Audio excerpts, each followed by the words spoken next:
હર હર મહાદેવ, જય શ્રી કૃષ્ણ મિત્રો, તમારું સ્વાગત છે ફરી એકવાર મારા વિડીયોમાં ને ફરી એકવાર અમે માંડવીના ખેતરમાં આવ્યા છીએ।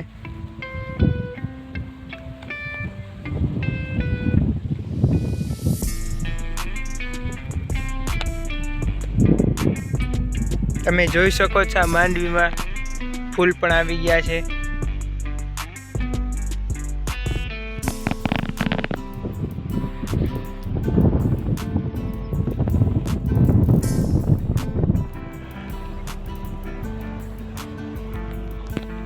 આ બીજા ખેતરની માંડવી છે, ત્યાં અમે માંડવી સાથે